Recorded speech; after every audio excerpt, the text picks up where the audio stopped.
और फेंटा बांध के नंद भवन से निकल जाएं। अभी मैया ने ठाकुर जी को परकोटा बांध रखो है या सीमा से आगे नहीं जाएगा तो आसपास के 4-5-10 घरों तक ठाकुर जी थोड़ा घूमे जामे।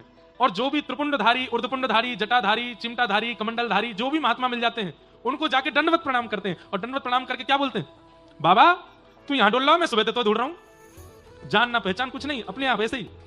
बाबा के नेक्सो से लाला कितनी प्यारी भाषा बोले, लाला तुमको जाने, अरे तो मैं नहीं जानू, नंद बाबा ने मोसो कही कि एक त्रिपुंडधारी बाबा डोल गोकुल में, वाकू बुलाई के लिया, यशोदा मैया ने 56 भोग बनाए, मैया आपको पवावे के काजे बैठी है, अरे हमारे घर में जब तक संत भोजन नहीं कर ले तब तक हम नहीं पावे, जल्दी पहुंचो, यशोदा मैया प्रतीक्षा कर रही है। संत महात्मा महाराज 1 को 2 को 3 ऐसे 10 को निमंत्रण दे आते हैं ठाकुर जी जाके बिना घर पे बताए। संतों की टोली आकर के द्वार पर खड़ी हो जाती है। यशोदा मैया के जय हो, आज बड़े महापुरुष हमारे यहाँ पधारे, कैसे पधारे? मैया आपको नेक्स्ट से लाला मिलो, यूं कह रहा कि मेरी मैया ने 56 भोग बनाए, भोजन पावे जाओ घर पे। एक दिन तो 100 के समान संत आ गए घर पे। अब यशोदा मैया लगी जल्दी जल्दी रसोई बनाने, या लाला तो मैं बताऊंगी, घर में बता के ना जावे, ऐसी राह चलते कोई निमंत्रण दिया मेरे घर पे मैया प्रतीक्षा कर रही, जाके भोजन पाओ। मैया ने सबको भोजन पवाए, दक्षिणा बांटी, कंबल लत्ता जो भी सब दिए। मैया ने पकड़े, यहां पे आ, अरे इतना उधम करे, कहा क्यों मैया मैंने इतना उधम करे, राह चलते हुए संतन को निमंत्रण दिया वे कि मेरे घर जाके भोजन कर लो। आज 200 महात्मा आए हैं, रसोई है कि भंडारो कहा है, और घर पे बता के जावे ना है, काय को करे ऐसे? ठाकुर जी बोले मैया 2 बातें, एक बात है सुन के तो तुम वो गले लगावेगी और दूसरी बात सुन के तुम वो मारेगी, कौन सी पहली बताऊं? बोले मारवे वाली बता पहले, ना मारवे वाली बात बताऊंगा, पहले गरे वाली बात सुन लो। बोले कहा मैया मैंने परसों ना एक कथा सुनी, पीपल के पेड़ के नीचे एक महात्मा कथा कर रहा हूं, वहां मैंने जाके कहा सुनी, बोले घर में जितनो भी अन्न आवे वहां में जितनो भी दोष होवे वो दोष दान करके अन्न ब्राह्मणन को संतन को पवाए करके अन्न शुद्ध है जावे। या हमारे मैया मैंने सोची कि नंद बाबा तो गैया चरावे में व्यस्त है जाए, यशोदा मैया घर के कामन में, तो मैं क्या करूं, तो अपने घर के अन्न को पवित्र करवाए दूं, संतन को निमंत्रण दिया ताकि तू पवाए के घर को अन्न पवित्र कर दे। अरे मेरो लाला ऐसा सुघड़, इतना बुद्धिमान, अरे मेरे गोद में 3.5 बरस के ठाकुर जी गोद में लगे, अरे मेरो लाला कितनी अच्छी बात करे। अब मैया दूसरी सुनेगी? मैया बोली दूसरी बता। बोले पहले दूर खड़ा होऊंगा तब बोलूंगा, नहीं तो तुम्हें पकड़ लेगी। मैया बोली जल्दी बता। ठाकुर जी बिल्कुल तैयार मुद्रा में खड़े हुए कि दौड़ जाऊं के।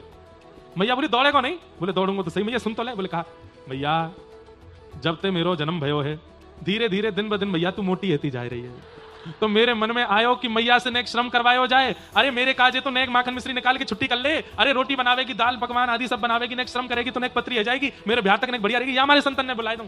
मैया बोली दारी के तो बताऊं है तो मोटी लग रही हूं मैं। आगे आगे ठाकुर जी। यशोदा मैया यहाँ दही बिलो रही और मैया ने जैसे ही देखी कि दूर दूध उफन करके बाहर आ रहे हो, सो मैया ने विचार किया अरे ये तो सबरो दूध जर जाएगा। तुरंत मैया ने गोद में बैठे ठाकुर जी को नीचे पटका, दूध संभालने चली गई।